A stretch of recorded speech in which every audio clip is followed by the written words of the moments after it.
बारिश में भीग कर एयरपोर्ट जहाज पकड़ने जाते हैं, बारिश में भीग कर ट्रेन पकड़ने आप जालेसर जाते हैं, बारिश में भीग कर आप धान लगाते हैं।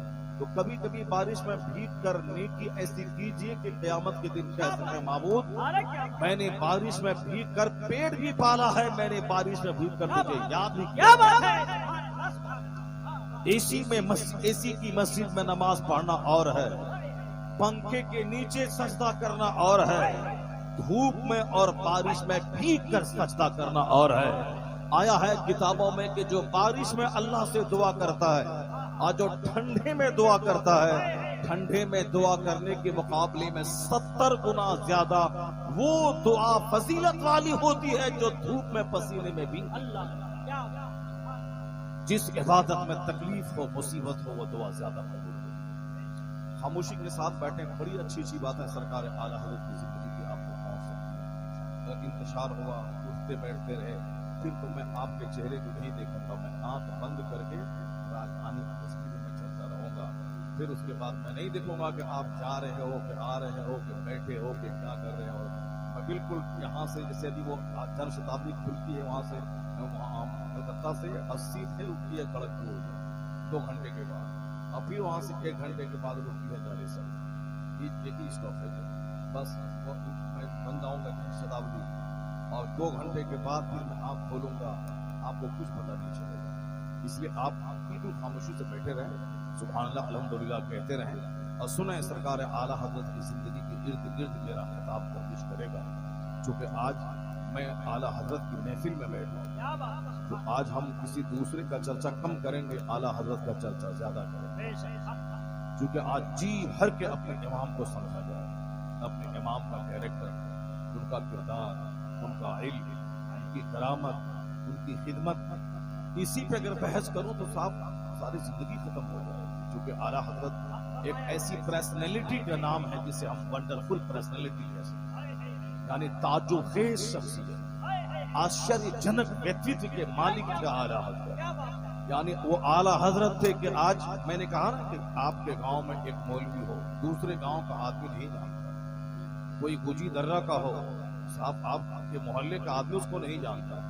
बिहार में कितने हजार आलिम हैं, आप किसी को नहीं जानते। जो 2-4 लोग थोड़ा फेमस हो जाते हैं उसी को जानते हैं, लेकिन एक ऐसा आलिम जिसको आज करोड़ों आदमी जानता है, जान ही नहीं रहा हो करोड़ों आदमी जिनको पढ़ रहा हो, जिनकी जिंदगी का मुताला कर रहा हो, आज जिनकी जिंदगी का मुताला आज दरसगाहों में हो रहा है, मस्जिद और मदरसा और मकतब के अलावा स्कूल्स में हो रहे हैं, यहाँ तक के सिलेबस में जिनकी जिंदगी दाखिल है, कॉलेजेस में जिनका चर्चा हो रहा है, यूनिवर्सिटीज में चर्चा ही नहीं होता, बल्कि वहां उनके नाम पे डॉक्टरेट की डिग्री हासिल की जा रही है, पीएचडी की डिग्री लोग हासिल कर रहे हैं। आज अमेरिका की एक रिपोर्ट आई है कि वहां की एक खातून ने जो एक कॉलेज की प्रोफेसर थी, उन्होंने सरकार आला हज़रत पर पीएचडी की डिग्री हासिल करके डॉक्टरेट की डिग्री हासिल।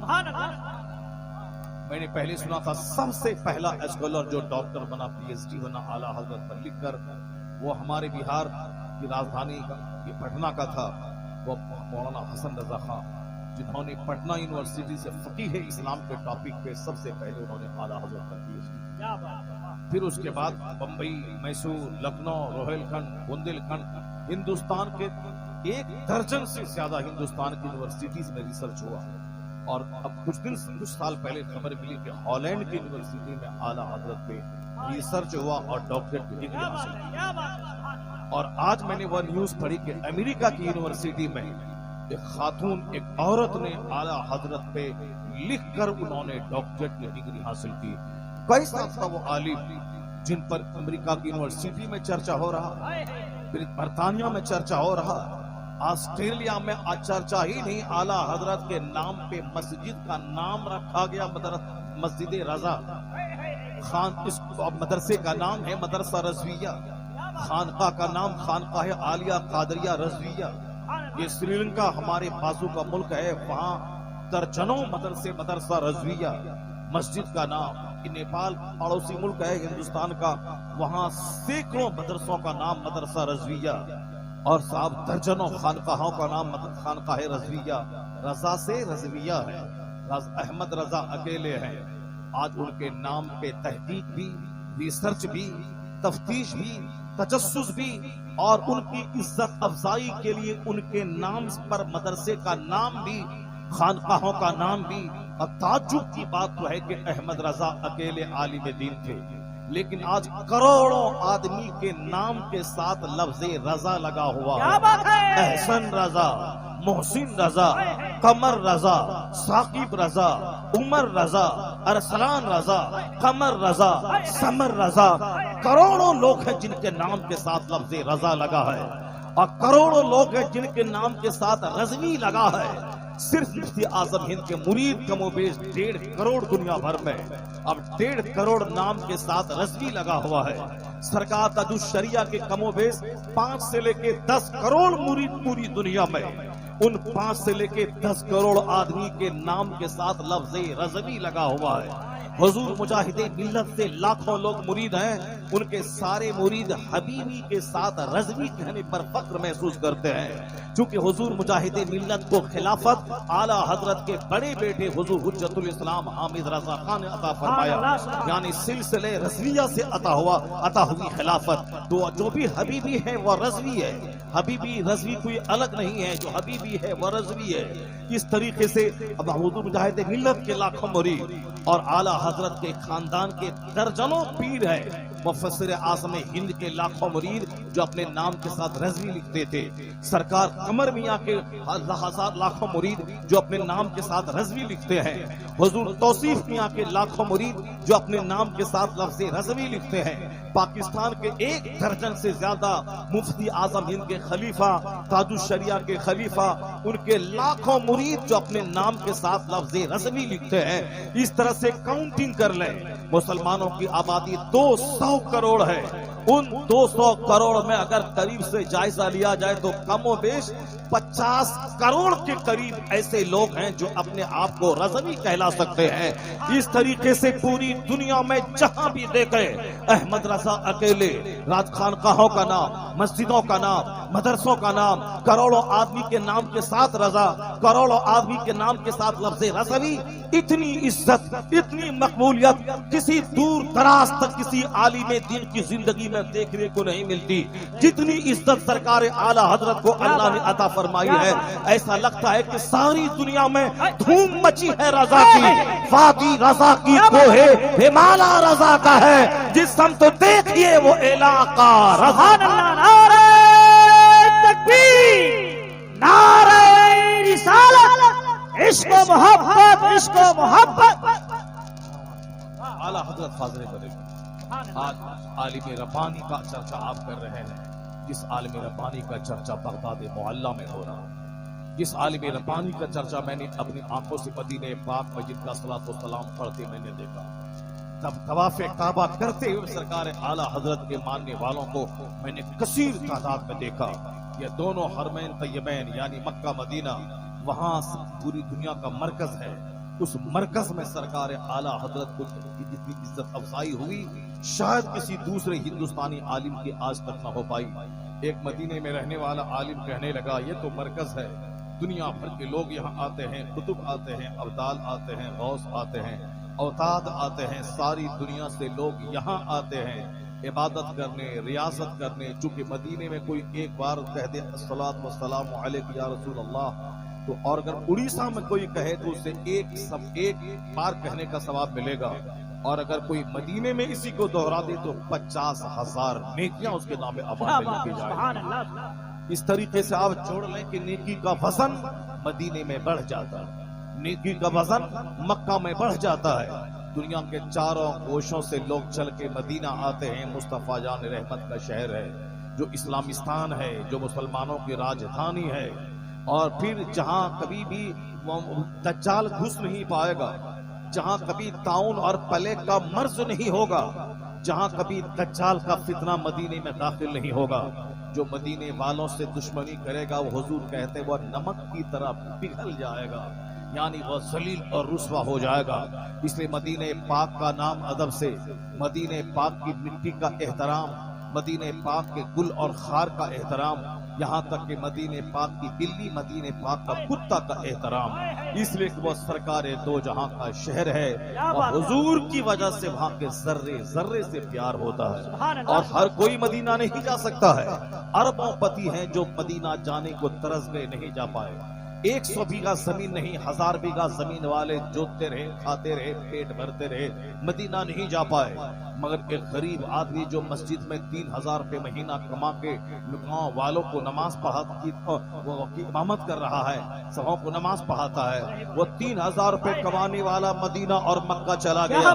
आप क्या कहेंगे? एक गांव का गरीब आदमी मदीना चला गया, 1000 बीघा जमीन का जोतने वाला नहीं जा सका और दुनिया से चला गया। इसे क्या कह सकते हैं? क्या कोई पैसे के बल पे जा सकता है?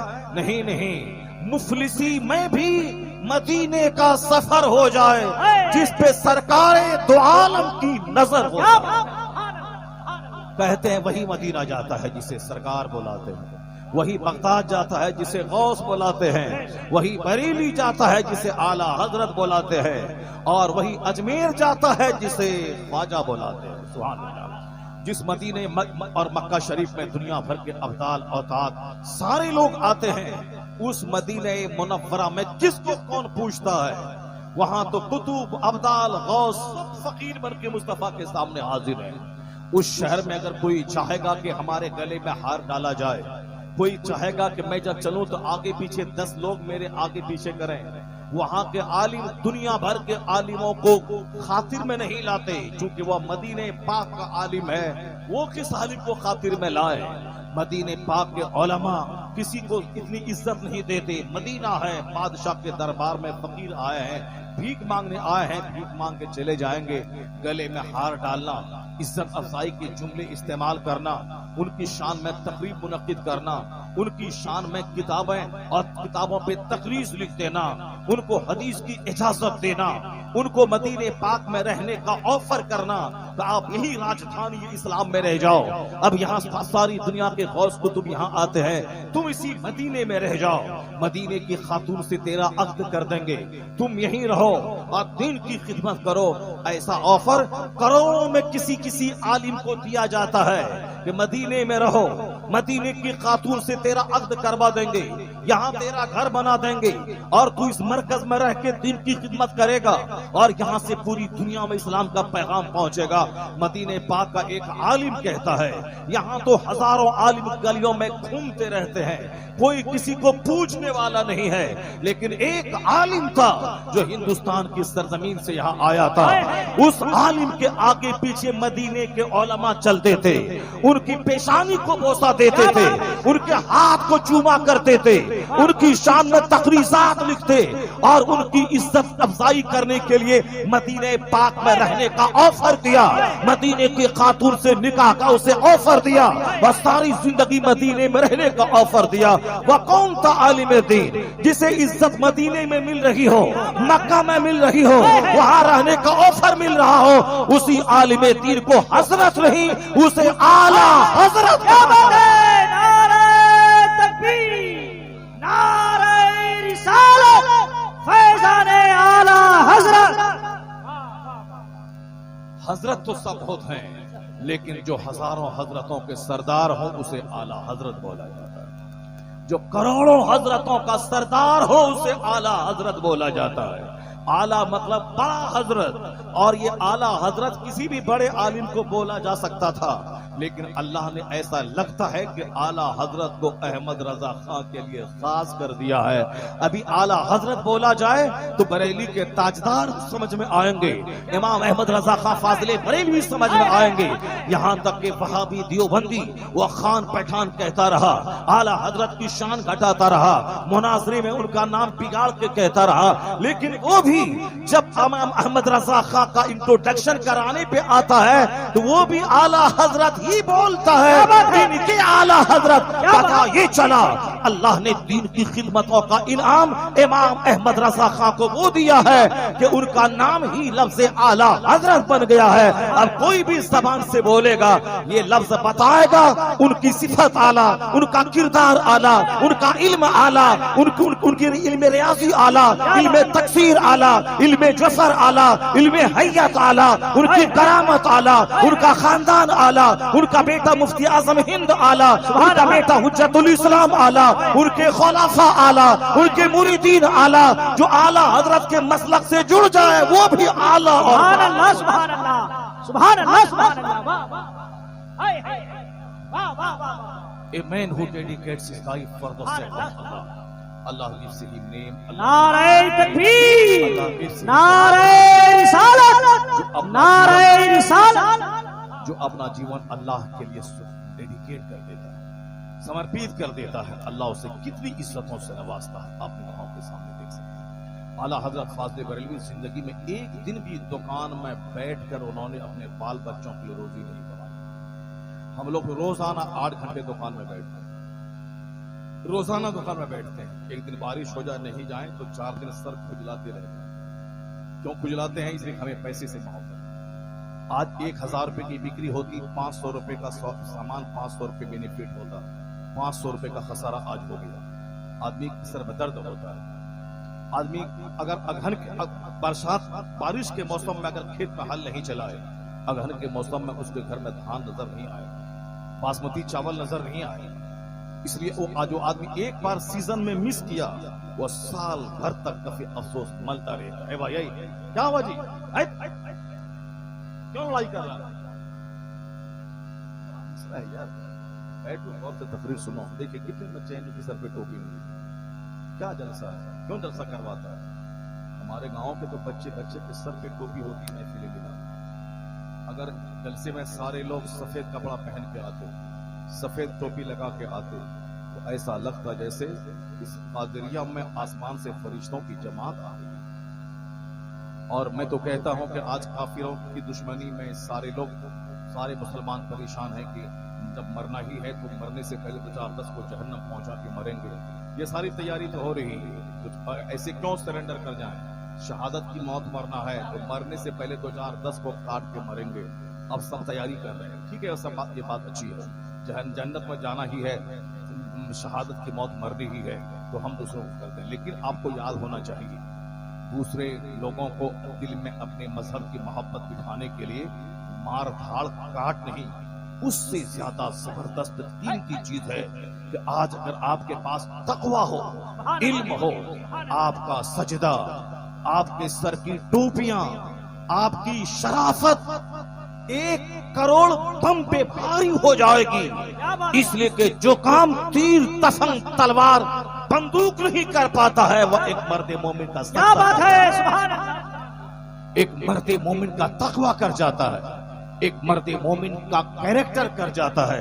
क्योंकि आज 1400 साल में हमने जो पूरी दुनिया में फतह हासिल की, उसमें तलवार का दखल कम है, लाठी का दखल कम है। वो लुच्चा किस्म के लोग, अगर कोई बोले कभी रात नहीं है, उस पागल की हर बात का जवाब नहीं दिया जाएगा। अगर कोई बोले कि दिन नहीं निकलेगा, वो पागल है, उस पागल की हर बात का जवाब देने वाला भी पागल है। इसलिए जवाब जाहिला बाशद खामोशी। जब अनपढ़ किस्म के लोग अगर किसी आलिम से मुखातब होते हैं जो अल्टर सवाल करते हैं, तो उनके हर सवाल का जवाब देने वाला मौलवी खुद पागल हो जाएगा। इसलिए उनका जवाब है खामोश रहना, साइलेंस रहना, और दूर से सलाम कहना, अस्सलाम वालेकुम, और चल देना, क्योंकि उनकी बात का जवाब ही नहीं दे पाएगा ये। जब जाहिलों के हर सवाल का जवाब आलिम नहीं दे पाएगा, इसलिए ऐसे अल्हड़ों का के सवाल का जवाब है खामोशी। ये खामोशी उसके सीने का जंग साफ कर देगी, ये खामोशी उनका घमंड तोड़ देगी।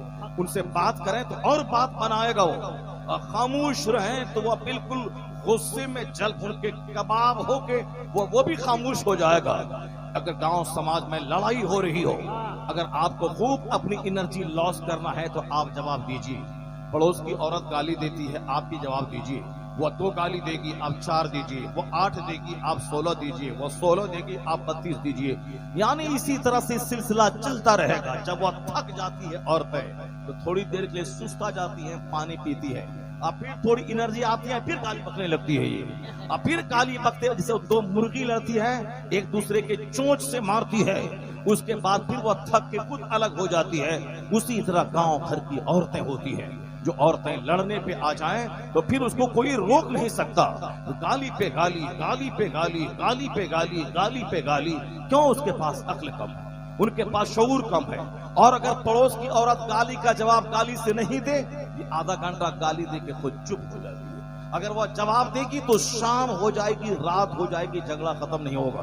अगर एक औरत चुप हो जाए तो फिर याद रखे 10 मिनट में गाली दे के चुप हो जाएगी, समाज की सारी औरतें भीड़ लगा के जुटेंगे, अरे अकेले किसको गाली दे रही है, जब इसका जवाब कोई दे ही रही है, ये क्यों अकेले गाली दे। वो शर्मिंदा होके खुद गाली बंद कर देगी। इसलिए अगर समाज में लड़ाई बंद करना हो तो खामोशी को इख्तियार कीजिए। एक आदमी को तो खामोश होना पड़ेगा। अब दोनों बोलेगा मैं क्यों डाउन हो जाऊं, तो फिर तो 10 दिन तक रगड़म रगड़ा होता रहेगा। इस्लाम कहता है लड़ाई झगड़े को बंद करने के लिए अपनी तरफ से पहल कर दे, एकतरफा पहल कर। तुम खामोश हो जा, तुम खामोश हो जा, तुम वो खड़ा है तो बैठ जा, बैठा है तो लेट जा, और फिर पानी पी ले। गुस्सा शैतान की तरफ से है, उसको बुझाने के लिए पानी का इस्तेमाल कर ले, वुजू कर ले, नमाज के लिए खड़ा हो जा।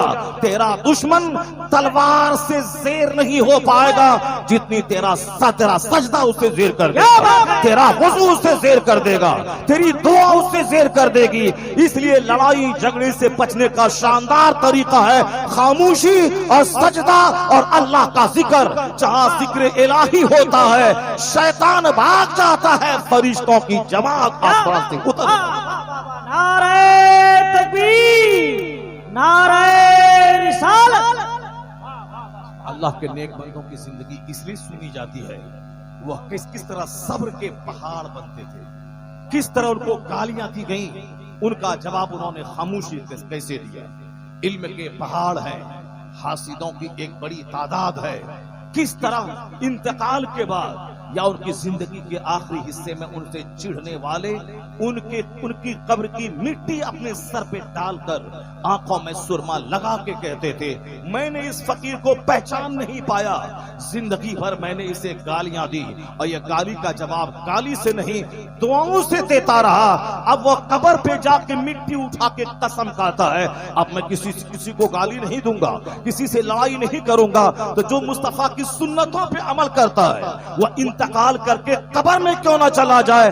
जो तबलीग तकरीर से होती है अल्लाह वालों की कब्रों से इस्लाम की तबलीग हुआ करती है, अल्लाह वालों की कब्रों से इस्लाम की तबलीग हुआ करती है, खामोश तबलीग हुआ करती है। बस खामोश रहेंगे आप। 2-4 पॉइंट मैं आपके सामने बयान करता हूं और सब पॉइंट को गौर से आप सुनते रहिएगा। एक पॉइंट, पहला पॉइंट तो मैं आपको ये देता हूं, आखिर आला हजरत फाजिल बरेलवी एक आलिम थे, लेकिन करोड़ों आदमी के दिल में वो कैसे फंस गए। आज 104वां उर्स ये हो रहा है, आज 104 साल हो गए। यहाँ हमारे और आपके बाप के मरे हुए 4 साल हो गए, जिसके वालिद मर गए, जिसके वालिद जिंदा हैं अल्लाह को लंबी उम्र अता फरमाए। मेरे वालिद का इंतकाल 2011 में हुआ, 11 साल हो गए, 2022 11 साल हो गए। मैंने दुआ की थी कि या अल्लाह मेरे वालिद साहब, हमेशा मैं बाहर रहता हूँ, तकरीर के लिए रहता हूँ, जब मैं घर में रहूँ मेरे सामने मेरे वालिद की रूह निकले। कौन कहता है कि अल्लाह दुआ कबूल नहीं करता? इतनी दुआएं रब कबूल करता है कि मांगने वाला थक जाता है। अल्लाह देने से नहीं थकता है, तुम थक जाओगे। अल्लाह देता है, मांगने वाला चाहता। आज सारे लोग परेशान हैं, मगर परेशानी के हल के लिए अल्लाह से दुआ ही कोई नहीं मांगता। बेटी बीमार पड़ी आदमी रोता है, बेटे को नौकरी नहीं मिली रोता है, फसल पैदा नहीं हुई बंदा रोता है, मगर कोई अल्लाह के सामने नहीं रोता। अल्लाह के सामने रोना चाहिए, अल्लाह के हुजूर आंसू बहाना चाहिए। अल्लाह देना चाहता, मैं दूं, तुम मांगो मैं दूं। अल्लाह रब्बुल इज्जत को देने से खुशी हासिल होती है। अल्लाह रब्बुल इज्जत देता है, वो सबसे बड़ा सखी है, सबसे बड़ा जवाद है, वो रऊफ है, रहीम है, सत्तार है, गफ्फार है। मांगो। मैंने दुआ मांगी, इलाही मेरे वालिद की मौत मेरे सामने हो। आप यकीन नहीं जाने, सामने तो दूर की बात, वालिदे मोहतरम का सर मेरे हाथ में था, एक हिचकी आई, उसी वक्त उनकी रूह परवाज़ हुई। यानी मेरे हाथ में उनकी रूह परवाज़ हुई। मैंने दुआ मांगी थी कि मैं घर में रहूं, ताकि जनाजे में रहूं, ताकि मैं उनकी तजीज़ और तकफीर में रहूं। तो अल्लाह ने ऐसी दुआ कबूल की कि मेरे हाथ में उनका सर है, उस वक्त रूह परवाज़ कर रही है। कौन कहता है दुआ कबूल नहीं होती? अल्लाह तबारक व तआला हर माँ बाप को दोनों जहान की सरफराजियां अता फरमाए, आपको अपने जिंदा माँ बाप की खिदमत की तौफीक अता फरमाए, और जो माँ बाप मर गए तो हर जुमा के दिन उनकी कब्रों पे जाके बख्शिश की दुआ करने की तौफीक अता फरमाए। बहुत बड़ा गिफ्ट, बहुत बड़ा तोहफा है ये माँ बाप। जब तक जिंदा रहते हैं बच्चा कदर नहीं करता, लेकिन जब वह मर जाते हैं तब बच्चे को याद आती है कि मेरी माँ का महत्व क्या था। बच्चा जवानी में भी अपने आप को यतीम महसूस करता है, माँ बाप हैं दुनिया से चले गए, लेकिन बंदा 4 साल में माँ बाप को भूल जाता है, माँ बाप को भूल जाता है। बहुत कम बच्चे हैं, लाखों में एक, जो हर साल बरसी करते हैं, हर जुमेरात को खबर पे जाते हैं। आया है हदीस पाक में कि जो माँ बाप की फरमाबरदारी में कुछ कमी जिंदगी में किया, वो मरने के बाद 2-3 काम किया करे। यानी जो बाप का दोस्त है, जो माँ की सहेली है, उनसे अच्छा सलूक करे, उनको सलाम करे, उनको गाहे बगाहे गिफ्ट दिया करे। यानी जो अगर माँ की बहन है, यानी जिस खाला कहते हैं, उस खाला से अच्छा सलूक करे, और माँ की सहेलियों के पास आ जा करके सलाम करके कुछ गिफ्ट दिया करे। बाप का जो दोस्त है, जो उनके सामने बैठने वाला, उनसे अच्छा सलूक करे। और हर जुमेरात या जुमा के दिन माँ बाप की कब्रों पे जाकर हाजिरी दिया करे। तो अगर जिंदगी में माँ बाप को तकलीफ पहुंचाया है, अब मरने के बाद अगर ये काम किया, तो अल्लाह ताला उसे फरमा बरदारों की सफ में शामिल फरमा देगा। सुभान अल्लाह, सुभान अल्लाह। नारे तकबीर, आवाज बुलंद हो यार। नारे तकबीर, नारे रिसालत, नारे रिसालत, अज़मते वालिदैन, अज़मते वालिदैन। इसलिए माँ बाप जिंदा रहे तो उसे गनीमत समझिए, खूब खिदमत कीजिए। वो गाली दें, मारे पीटें, वो कुछ भी करें, नाराज हो जाएं, बोले नहीं खाएंगे, तुम्हारे यहाँ नहीं जाएंगे, कोई जवाब नहीं देना। अपनी तरफ से खिदमत में कोई कमी नहीं छोड़नी। 1 साल तक दुकान में बैठने के बाद उतना फायदा नहीं होगा जितना फायदा अपने बाप की रूह को खुश करने के बाद मिलेगा। हदीस में आया है कि जो चाहता हो कि मेरी उम्र लंबी हो, मेरे माल में इजाफा हो, सरकार कहते हैं फल यसिल रहमहु, यानी वो अपने रिश्तेदारों से अच्छा सलूक करे, उसकी उम्र भी बढ़ जाएगी, उसका माल भी बढ़ जाएगा। क्यों मारे मारे दौड़ता है यहाँ वहां जहां तहां? वो तो कांच के पास एक आमिल बैठता है, तुम दौड़ के वहां जाता है। वह झूठ बोलता है तेरे घर में कोई काला जादू कर दिया है, और घर के 5 आदमी को मार डालेगा वो। अगर तुम देगा 50,000 रुपए तो काला जादू का असर मैं खत्म कर दूंगा, अगर नहीं तो अगले साल तेरा बेटा मरेगा, तीसरे साल तेरा बाप मरेगा, चौथे साल तेरी माँ मरेगी, 5वें साल तेरे घर में कोई आदमी जिंदा नहीं रहेगा। तुम्हारे घर को उजाड़ने के लिए काला जादू खतरनाक किया गया है। वह जानता है, वह आमिल, कि मैं अगर नमाज जुमा में तकरीर करता रहूं, 5 टाइम पाबंदी से नमाज पढ़ाता रहूं, मैं दरसगाह में बैठकर बच्चों को कुरान हदीस और उर्दू पढ़ना सिखाऊं, तो आदमी देगा 5,000 रुपए महाना, 10,000 रुपए महाना, और खाना टिफिन देगा, और सारी जिंदगी एहसान जताएगा कि तुमको मैं खिलाता हूं, तुमको मैं चंदा दे के तनख्वाह देता हूं। ये कौन हमें 10,000 रुपए महाना देती है, जबकि मैं 24 घंटे की मुलाजमत करता हूं, उनकी मस्जिद में रहता हूं, 5 टाइम नमाज पढ़ाता हूं, जनाजा में पढ़ाता हूं, बारात आए निकाह में पढ़ाता हूं, कोई बीमार पड़े फूकने में जाता हूं, किसी के घर में प्रॉब्लम हो उसकी बंदिश को मैं जाता हूं, मगर ये मुझको देता है 10,000 रुपए महीना। वो भी प्लान बना कि अब तेरी जेब से पैसा कैसे निकलेगा, वो हुनर में तुमको बता देता हूं। मैं पढ़ा 20 साल तक मदरसे में, तुमने कदर नहीं की। मैं 30 दिन मस्जिद में इमामत की, तुमने कदर नहीं की। मैं तेरा जनाजा पढ़ाया और तेरा निकाह पढ़ा, तुमने मेरी कदर नहीं की। अब मैं देखता हूं कि तू पैसा कैसे निकालता है। अब वो गया किसी दरख्त के पास में, वहां साहब 1 महीना 2 महीना तक सर नीचे करके ऊपर से चादर डाल के रहा, और रात में वहां गया, कब्रिस्तान आया, इलाके में चर्चा हो गई, बड़ा बाबा है, सर झुका के चलता है।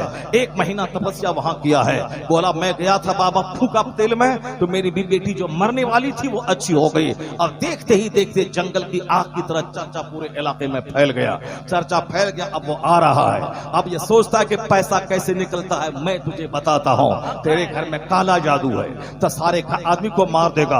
अरे बाबा कुछ करो ऐसा कि ठीक हो जाए। कहा हाँ हाँ, किस चीज की काट नहीं है, किस मसले का हल नहीं है, सब मसले का हल हल मौजूद है। तुम्हारा काला जादू मैं खत्म तो कर दूंगा। मैं क्यों मेहनत कर रहा हूं, मैं क्यों बैठा हूं, मैं कुछ 40 दिन तक कब्रिस्तान में रात में चिल्ला किया हूं, वह काला जादू की जैसी की तैसी मैं कर दूंगा। तो फिर क्या करना पड़ेगा? 51,000 रुपए देना होगा। 51,000 रुपए। हाँ बाबा कर दो, 4 आदमी घर में सब मर जाएंगे तो फिर घर खत्म हो जाएगा। वो घर किस काम के, जमीन किस काम की? मैं दिया 51,000 रुपए, या इससे 10 उससे 10 उससे 10 कर्जा पहुंचा लिया, दिया मौलाना को, मौलाना लिया। अब वो आमिर साहब अच्छे मौलाना तो नहीं करते हैं, झूठ नहीं बोलते हैं वो। और जो नकली किस्म का मौलवी होता है, जो पैसे पे जिसकी नजर रहती है, ढोंगी बाबा, वो इस तरह की हरकतें करता है। असल मौलवी वो 3,000 रुपए महीने में सारी जिंदगी गुजार देगा, मगर झूठ को अपनी जबान पे कभी नहीं लाएगा। सच्चा मौलवी वह तुम्हारे हराम के 1 करोड़ पर थूक देगा। वह बोलेगा हलाल का 1 रुपया हराम के 1 अरब से बेहतर है। जो काम आला हजरत ने किया, मुफ्ती आजम हिंद ने किया, हुज्जतुल इस्लाम ने किया, मुजाहिदे मिल्लत ने किया, सदरुल शरिया ने किया, सदरुल अफाजिल ने किया, हलाल रोजी खाकर तंगियां उठाते रहे, हराम की रोजी पे नजर नहीं डाला। तो जिसने हराम कमा के अरबपति बना, आज उनकी कब्रों पे जानवर चल रहा है। और जो सारी जिंदगी हलाल खाया, आज उनकी कब्र पे करोड़ों की चादरें चल रही है, गुलाल चल रहा है, अत्र माला जा रहा है। इसलिए हराम खोर की कब्रों पे सांप होता है और नेक लोगों की कब्रों पे गुलाब चढ़ाया जाता है। नारे तकबीर, नारे रिसालत, इश्क मोहब्बत, इश्क मोहब्बत, और से आला हजरत, फैजाने आला हजरत। या नकली किस्म के लोग तो अब 50, वो भी नकली, ये भी नकली। जैसा बताशा वैसी फातिहा, लोग बोलते हैं ना, जैसी शिरनी वैसी फातिहा, जैसा तबर्रुक वैसी फातिहा। इमाम साहब पूछते हैं, इमाम साहब कि क्या लाया हो? रसगुल्ला। उसकी फातिहा का टाइम अलग हो जाता है। क्या लाया हो? रसमलाई। रसमलाई लेके जाइए, वो 15 मिनट तक फातिहा पढ़ेंगे इमाम साहब। अगर ले गए वो शक्करपाला, वो 2 ही मिनट में खत्म कर देगा, वो 2 मिनट में खत्म कर देगा। जैसी शिरनी वैसी फातिहा। बोले जैसी शिरनी, बोले ना भाई, जैसी शिरनी वैसी फातिहा। शक्करपाला की फातिहा अलग, बताशा की फातिहा अलग, रसमलाई की अलग, और साहब आगे जाके जितनी हाई क्लास की काजू कतली है उसकी फातिहा अलग। अगर चाहते हैं कि इमाम साहब 15 मिनट तक दुआ करता रहे तो जबरदस्त किस्म की मिठाई लेके जाइए और वहां 111 रुपए रख दीजिए, फिर तो आधा घंटा तक दुआ से छुट्टी नहीं है आपकी। और वरना फिर 2 मिनट में लाया, ऐसे हाथ फेरा और चल दिए। जैसे आप हैं वैसे वो, जैसी रूह वैसा फरिश्ता, जैसे लोग होंगे उसकी रूह कब्ज करने के लिए वैसा ही फरिश्ता जाएगा। नमाजी की रूह कब्ज करने के लिए खुशबुओं में बसा हुआ फरिश्ता आता है। मुत्तकी रूह कब्ज करने के लिए खुशबुओं में बसा हुआ हसीन और जमील फरिश्ता आता है। और जो सारी जिंदगी नमाज पे नमाज छोड़ता रहा, जो सारी जिंदगी गुटखा और बीड़ी और सिगरेट खा के मुंह को महकाता रहा, जो सारी जिंदगी झूठ बोलता रहा, झूठ से जिसका मुंह महकता रहा, जो सारी जिंदगी गीबत करता रहा, जो ज़िना से ज्यादा खतरनाक गुनाह है गीबत करना, दूसरों की गीबत, अपनी चाय की दुकान पे बैठ के 1 दर्जन बुराई बयान करना, ये मौलाना ऐसा, वो मौलाना ऐसा, ये मौलवी ऐसा, वो साहब ऐसा, ये ऐसा, वो ऐसा। काम ही क्या है? अच्छाई कोई किसी की बयान नहीं करता, सिर्फ गीबत करना। यह जबान दी थी अल्लाह ने तस्बीह पढ़ने के लिए, जिक्र करने के लिए, तिलावत करने के लिए, नमाज पढ़ने के लिए, दूसरों की अच्छाई बयान करने के लिए। मैंने इस जबान का इस्तेमाल इतना गलत करना शुरू किया, इस जबान से झूठ बोलना शुरू किया, इस जबान से गीबत करनी शुरू कर दी, इस जबान से मैंने शराब पीना शुरू किया, इस जबान से मैंने गुटखा, खैनी, बीड़ी, सिगरेट खा के 24 घंटे अपने मुंह को बदबूदार करता रहा। जो 24 घंटे गाली बकेगा, गीबत करेगा और झूठ बोलेगा, ऐसा नहीं कि उनके लिए फरिश्ता तोहफा लेकर खुशबुओं में बसा हुआ फरिश्ता आएगा।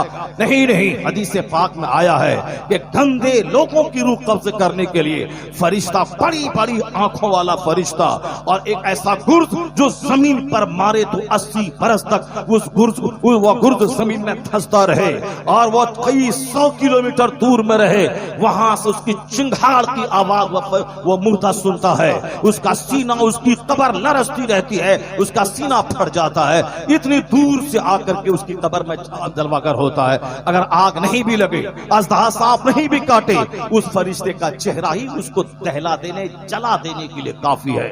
इस तरह से उसकी रूह कब्ज करने आता है।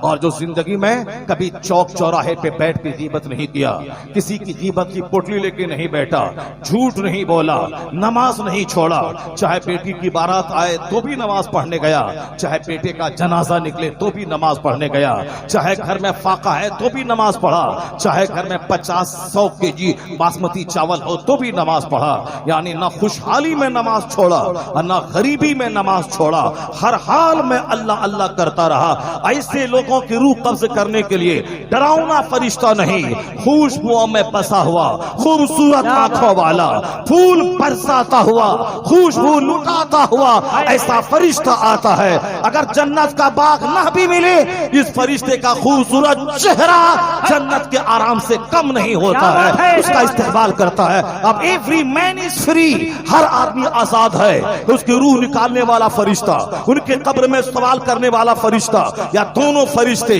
उसके सीनों को ठंडक पहुंचाए, उसके दिल को खुशियां दें। माँ बाप भाई बहन सारी दुनिया को छोड़ने का जो गम लेके मुर्दा जाता है, वह सारा गम भूल जाए, न बेटी याद आए, न बेटा याद आए, न घर याद आए, न मालो दौलत याद आए, वह सबको खामोश कर जाए, वह मस्त रहे। अगर बंदा कोई ऐसा चाहता है, वो आज ही तौबा करे, सजदा करे, नमाज पढ़े, गीबत छोड़े, ज़िना छोड़े, शराब छोड़े, सूद छोड़े, फिर देख लेना जब तक वो जिंदा रहेगा हर तरफ से सलाम की आवाज आएगी। और जब रूह निकलेगी फरिश्ता सलाम करता हुआ आएगा, और जब वह कब्र में डाला जाएगा फरिश्ता नूर बरसाता हुआ उसका इस्तेमाल करने कब्र में। सुभान अल्लाह, सुभान अल्लाह, नारे तकबीर, नारे रिसालत, फैजाने मुजाहिदे मिल्लत।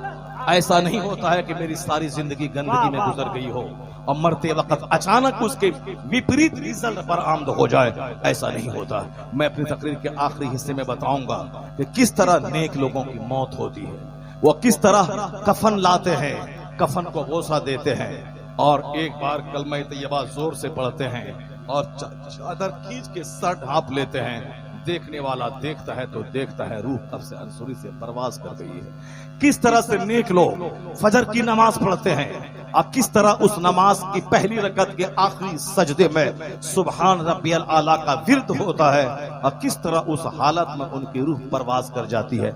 ये खुशनसीबों की मौत है कि मस्जिद में मौत आए, खुशनसीबों की मौत है कि हालत सजदा में मौत आए, खुशनसीबों की मौत है कि तिलावत करते करते आ जाए, खुशनसीबों की मौत ऐसी है कि कुरान पाक पढ़ते पढ़ते काबा का तवाफ करते करते। मैंने अभी 2-3 दोस्तों कोरोना से पहले मदीने पाक में मैं था, मैंने सुना कि एक नौजवान, एक शख्स रोज़े रसूल पे सलाम पेश कर रहा था, उसी हालत में गिरा, उस आशिक़ रसूल की रूह परवाज कर गई।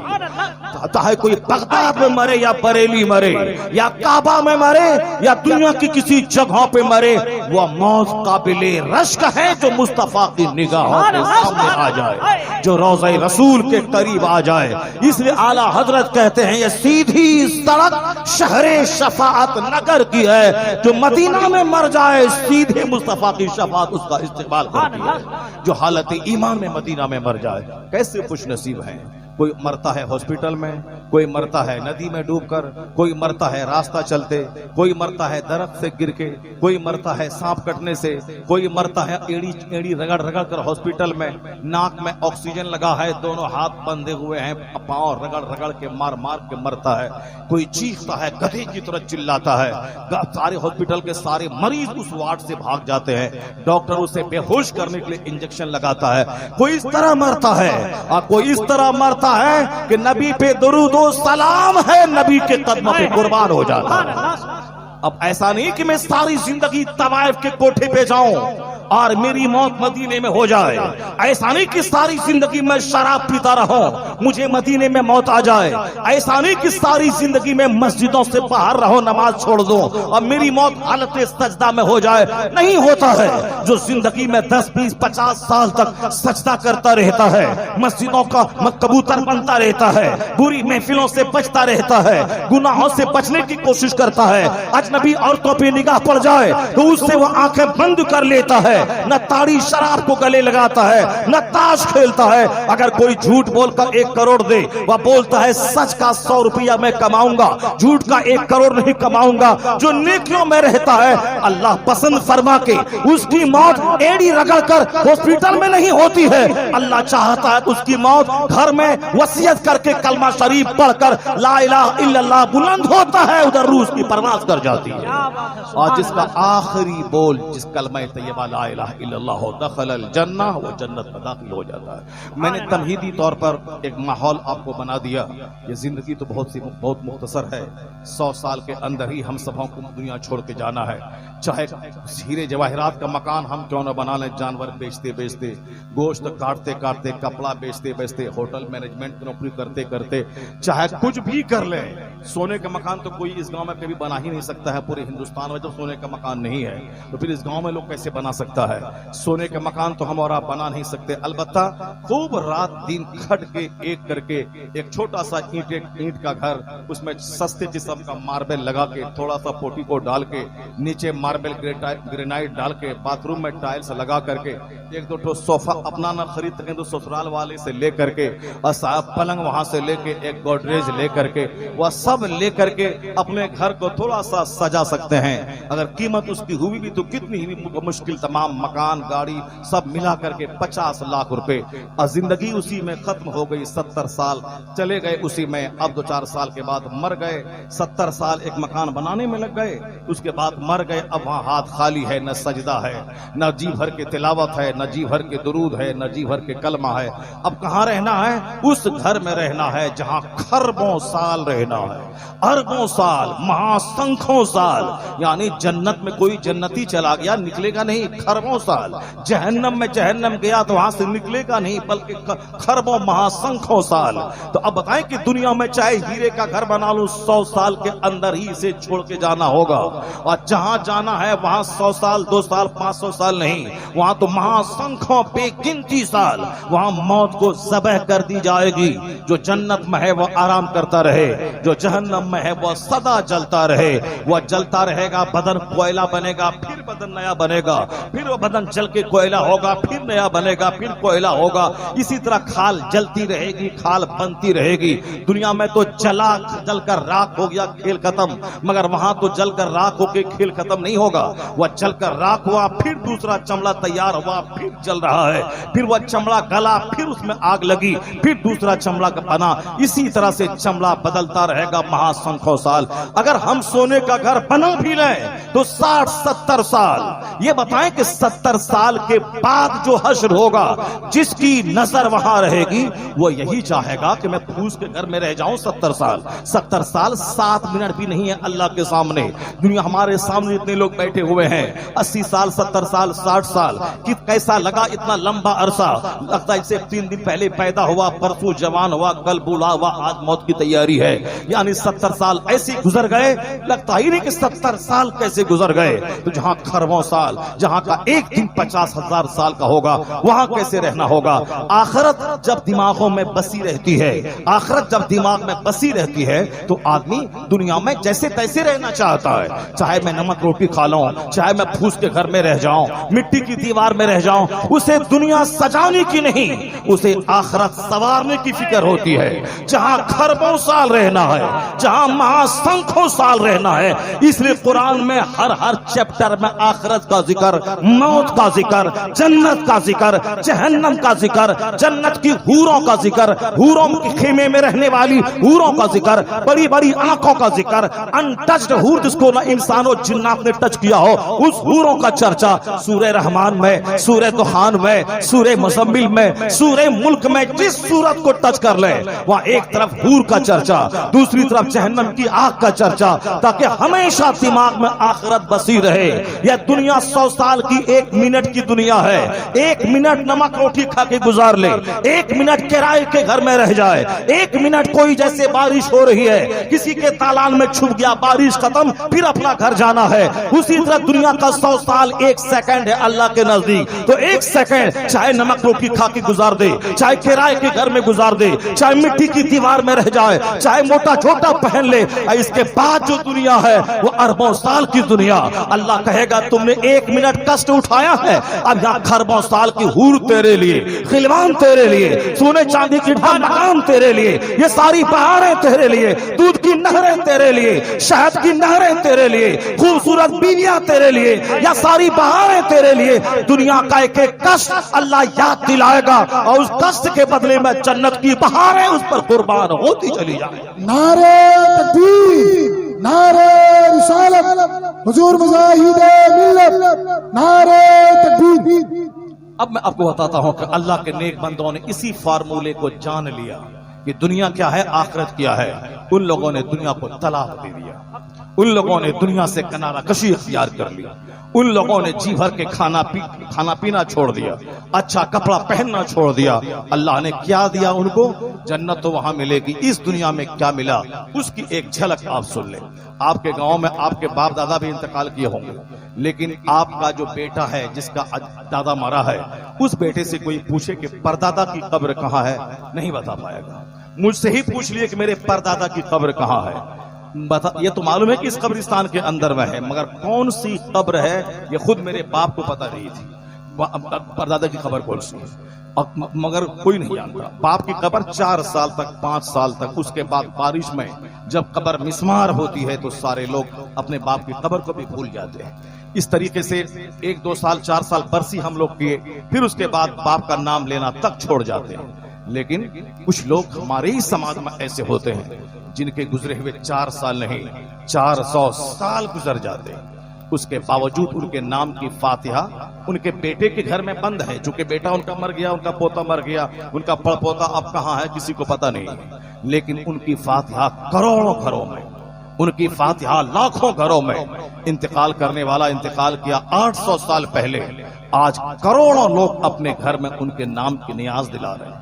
उनके उर्स के दिन उनके मजार पे जा रहे हैं, वहां जाके कीमती चादरें चढ़ा रहे हैं। आखिर क्या बात है कि मरने वाले तो करोड़ों रोजाना मरते हैं, लेकिन उनके बाल बच्चे उनको भूल जाते हैं, उनका नाम तक, दादा का नाम तक याद नहीं रहता। लेकिन अगर मैं बोलूं कि आज से 800 साल पहले एक शख्स पैदा हुआ था ईरान के शहर जिलान में, और वो शख्स आया बगदाद में, उन्होंने इल्म हासिल किया 20-25 साल तक, 25 साल तक दरियाओं सहराओं का किसी सैर सियाहत की, गिरी पड़ी सब्जी को खाया, और फिर 25 साल तक दीवानगी के आलम में रहा। वो कहते हैं कि न उस दौर में मैं किसी को पहचानता था, न कोई मुझको पहचानता था। और फिर वहां से लौट के जब बगदाद आए तो उनकी खिदमतों से मदरसा जिंदा हुआ, खानका जिंदा हुई, करोड़ों दिल रोशन हुआ। आज 800 साल गुजर गए, हिंदुस्तान से लाखों आदमी लाखों रुपए खर्च करके उनके आस्थाने पे जाता। हम लोग तो गरीब हैं, हमारे पास पैसे नहीं है। पाकिस्तान के एक पीर हैं जो 150-200 मुरीदों के साथ हर महीने की 11 तारीख को बाई प्लेन व बगदाद मोहल्ला जाते हैं। ये बताएं कि 150 आदमी हर महीने 11 तारीख को 11वीं बगदाद में मनाएं, और बड़ी 11वीं जो 11वीं शरीफ है वो तो वहां कई हजार पाकिस्तानी जाते हैं। हिंदुस्तान के भी कई दीवाने हैं जो हर महीने तो नहीं हर साल पाबंदी के साथ 11वीं मनाने बगदाद मोहल्ला जाते हैं। बहुत सारे दीवाने ऐसे हैं जिसका गौसे आजम के विसाल के 800 साल गुजर गए, लेकिन आज जिलान में नहीं हिंदुस्तान और पूरी दुनिया में गौसे आजम का चर्चा है। आखिर वजह क्या है? गौसे आजम की कब्र पे लाखों की हाजिरी और करोड़ों घर में नियाज फातिहा, आखिर ये रीजन क्या है? उसी ईरान में एक शख्स पैदा हुआ था जो सैयद गयासुद्दीन के घर में पैदा हुआ था, और फिर वहां से निकल के इल्म हासिल करने समरकंद बुखारा गए, हाफिज बने, कारी बने, आलिम बने, सब कुछ किया। फिर वहां से मक्कतुल मुकर्रमा गए, मदीने मुनव्वरा गए, वहां से हरमैन का फैजान लेके हिंदुस्तान आए, हिंदुस्तान के शहर अजमेर को अपना मस्कन बनाया। उन पैदा हुए थे ईरान में, ईरान से गए समरकंद बुखारा पढ़ने और 30 साल तक अपने मुर्शिद का बिस्तर सफर में हजर में ढोते रहे और मुर्शिद की खिदमत करते रहे। फिर मुर्शिद बरहक की इजाजत से चल के आके अजमेर मुअल्ला में अजमेर मुअल्ला को अपना मस्कन बनाया, वहीं आपने क़याम फरमाया और सारी जिंदगी मजहब इस्लाम की खिदमत में गुजार दी। फिर उसके बाद उनका इंतकाल वहीं हुआ, लेकिन आज उनके भी गुजरे हुए 700 साल से जायद का अरसा गुजर गया। मोइनुद्दीन अजमेरी तन्हा आए थे हिंदुस्तान चंद फकीरों के साथ, 700 साल गुजर गए। हम अपने बाप को 7 साल के बाद भूल जाते हैं, हम अपने दादा को 10 साल के बाद भूल जाते हैं। जिस परदादा ने 100 बीघा जमीन दी थी मेरे दादा को, उस दादा के 2 बेटे और 50-50 बीघा जमीन मेरे बाप और मेरे चचा को मिली। तो जिस परदादा की जमीन 50 बीघा आज की तारीख में 50 करोड़ रुपए, जो परदादा 50 करोड़ मेरे बाप को दिया है, मैं 4 भाई हूं, अब वो 4 भाई में रुपए बटेंगे, लेकिन बाप के हिस्से में 50 करोड़ की जमीन आई। तो जो परदादा 50 करोड़ की जमीन दिया है, उस परदादा की कब्र का पता नहीं मेरे बाप को, उसकी कब्र का निशान नहीं मालूम, मैं वहां तक नहीं जाता। लेकिन जिस गरीब नवाज ने हिंदुस्तान में 700 साल पहले आखिरी सांस ली, वहीं उनकी कब्र बनी। आज करोड़ों आदमी हर साल उनके आस्थाने पे सलाम करने जा रहे हैं, हाजिरी दे रहे हैं। हिंदुस्तान का बादशाह वहां जाके भीख मांग रहा है, अपनी तरफ से अलग से चादरें चढ़ा रहा है। आखिर क्या बात है? जिसने करोड़ों की जमीन दी मैं उनको 2 साल में भूल गया, और 700 साल गुजर गए मैं उन्हें भूल नहीं पाया, और दिन गुजरता जाता है उनके चाहने वालों की तादाद में इजाफा होता जा रहा है। आज से 150 साल पहले हिंदुस्तान की हालत अबतर हो चुकी थी। हिंदुस्तान से अंग्रेज बोरिया बिस्तर समेट कर भागने का प्लान बना रहा था। भागने से पहले जाते जाते उन्होंने एक प्लान बनाया, किस तरह हिंदुस्तान के लोगों ने मुझको भगाने की नाकाम कोशिश कर रहे हैं। अब तो मैं भाग के जाऊंगा ही, लेकिन एक ऐसा जहर दे के मैं जाऊं ताकि हिंदुस्तानी कभी सुकून से न रह सके। अंग्रेज जाते जाते हिंदू मुस्लिम के दरमियान नफरत की जहर बो दिया। वो अंग्रेज जाते जाते चंद मौलवियों को पैसा दे के खरीद करके उनसे कहा कि मजहब इस्लाम को डैमेज करना तो बड़ा मुश्किल काम है, कई 100 साल से मेरे आबाओ अजदाद इस प्लान में है, मुसलमानों की शानो शौकत को तोड़ दें। मुसलमान करोड़ों की तादाद में खाने काबा की जियारत करते हैं, ये जो इंटरनेशनल इंटीग्रिटी का मुजाहरा हो रहा है, मैं इस शानो शौकत को तोड़ दूं, मैं इसे अलग अलग कुंभ में बांट दूं, अलग अलग रंग में इसे बांट दूं, अलग अलग फिरकों में मैं इसे बांट दूं। जब ये आपस में बढ़ जाएंगे तो कमजोर हो जाएंगे। वो रहेंगे मस्जिद में जुमा की नमाज पढ़ेंगे, अंदर से उनका दिल एक दूसरे से टूटा हुआ रहेगा। ये मुसलमान रहेंगे, मुसलमानियत नहीं रहेगी। उन्होंने 2 तरह का प्लान बनाया, एक अंग्रेजी तालीम हिंदुस्तान में लाके यहाँ के लोगों को फ्री अंग्रेजी तालीम दी, अंग्रेजी बोलना सिखाया। मोहम्मद अली जिन्ना खूब फर्राटे से अंग्रेजी बोलते थे, गांधी जी फर्राटे से अंग्रेजी बोलते थे, मोहम्मद अली जौहर फर्राटे से अंग्रेजी बोलते थे, शौकत अली बिरादरान फर्राटे से अंग्रेजी बोलते थे। इन लोगों की अंग्रेजी को सुनकर जो अंग्रेज रियल में होते थे वो दंग रह जाते थे। ऐसी ग्रामर के हिसाब से फसीहो बलीग अंग्रेजी बोलते हैं, यानी उन्होंने अंग्रेजी जबान का शौक दिलाया ताकि हिंदुस्तानी अंग्रेजी जबान हासिल करे। जब अंग्रेजी जबान से मोहब्बत हो जाएगी तो अंग्रेजी कल्चर से मोहब्बत हो जाएगी, फिर अंग्रेजी कल्चर से प्रभावित होकर ये पियानो बजाने लगेंगे, अंग्रेजी जबान पढ़ेंगे तो अंग्रेजों से मोहब्बत पैदा होगी, तो वहां की औरतों की तरह चड्डी और स्कर्ट पहनने लगेंगी इनकी बेटियां, तो पट्टा छोड़ देंगी। या धीरे धीरे मुसलमानों को थोड़ा देर से इसका चस्का मिलेगा, मगर मिल जाएगा। उन्होंने गंदी फिल्मों का आगाज उन्हीं अंग्रेजों ने किया, फिल्म का आगाज उन्हीं अंग्रेजों ने किया, गंदी फिल्मों का आगाज उन्हीं ईसाई और नसरानियों ने किया। उन्होंने नीम बरहाना लिबास पहनकर एक पर्सनालिटी को चकाचौंध बना देने का काम उन्होंने शुरू किया ताकि देखने में अट्रैक्टिव वो शख्स लगे, उनका चेहरा लगे, उनका हेयर स्टाइल, उनका लिबास, उनके चलने का अंदाज, ताकि दूसरे करोड़ों आदमी उसी का हेयर स्टाइल अपना ले, उसी का शर्ट अपना ले, उसी की तरह पैंट अपना ले। अंग्रेज कामयाब हो गया। देखा होगा आज से 40 साल पहले अमिताभ बच्चन कभी चुस्त पैंट पहनता था, हिंदुस्तान का लाखों हिंदुस्तानी चुस्त पैंट पहनना शुरू किया। कभी 40 साल पहले उन्होंने बिल्कुल खिला हुआ पैंट पहनना शुरू किया, यहाँ घुटने के पास चुस्त और टखने के पास पूरा फैला हुआ। उस वक्त में सारे हिंदुस्तान के करोड़ों नौजवान बच्चे उसी तरह का पैंट पहनना शुरू किया। आपने देखा होगा कभी फिल्म का हिंदुस्तान का हीरो अमिताभ बच्चन कान के ऊपर में बाल रखता था, हिंदुस्तान के करोड़ों लोग उसी तरह का हेयर स्टाइल अपना लिया। कभी आपने देखा होगा फिल्म का एक हीरो दोनों तरफ बीच में मांग निकाल के दोनों तरफ बाले से लटका के रखना, उसको तेरे नाम कट देना। हिंदुस्तान का करोड़ों आदमी उसी स्टाइल में बाल रखने लगा। और अभी आप देख रहे हैं कि एक हीरो फिल्म का चारों तरफ से बाल मूंड कर बीच में बाल को उठाकर मुर्ग कट बाल रख रहा है। क्या नशा है उसके कैरेक्टर में कि करोड़ों हिंदुस्तान के बच्चे उसी तरह के बाल रखने लगे। क्या मुसलमान का बच्चा, क्या हिंदू का बच्चा, क्या क्रिश्चियन का बच्चा। अंग्रेज अपने मकसद में कामयाब हो गया। वो अपना लिबास थोपना चाहता था, वो अपनी टाई थोपना चाहता था, वो अपना कल्चर थोपना चाहता था, वो अंग्रेजी जबान थोपना चाहता था। मैं चला भी जाऊंगा पर अंदर से तू अंग्रेज ही रहेगा। तेरी फिक्र अंग्रेज की रहेगी, तेरी सोच अंग्रेजों की रहेगी। तू अंग्रेजों की पैरवी करने में फख्र महसूस करेगा। तो अंग्रेज को मुसलमानों और हिंदुओं ने मिलकर, उसमें सबसे ज्यादा रोल मुसलमानों का था, उसे तो भगा तो दिया। अंग्रेज बढ़िया बिस्तर समेट कर भाग तो गया। जिन्ना की कोशिश कामयाब हुई, गांधी की कोशिश कामयाब हुई, इससे पहले फजल हक खैराबादी की कोशिश कामयाब हुई, कफायत अली काफी की कोशिश कामयाब हुई, सरकार आला हजरत की कोशिश कामयाब हुई, उनके बाप नकी अली खां की कोशिश कामयाब हुई। जो अंग्रेजों का गद्दार था वो आज कांग्रेस का लीडर बना हुआ है, अंग्रेजों का वफादार बना हुआ, हिंदुस्तान का वफादार बना हुआ है। जिन लोगों ने जिहाद का फतवा दिया था, जिनको सूली के फंदे पे लटका दिया गया, हिंदुस्तान की आजादी का असल हीरो वो है जिसको फांसी के फंदे पे लटका दिया गया, जिसको काला पानी की सजा हुई। अल्लामा फजल खैराबादी को काला पानी की सजा हुई, अंडमान के जेल में उनका इंतकाल हुआ, वो वहीं शहीद हो गए, वहां उनकी कब्र है, वहां उनका उर्स लगता है। अल्लामा किफायत अली काफी जिसको आला हजरत ने नाथ खां की दुनिया का बादशाह कहा है और अपने आप को वजीर आजम तवाज़ो के तहत कहा है, वो किफायत अली काफी को मुरादाबाद के लाल चौक पे फांसी के फंदे पे लटका दिया गया।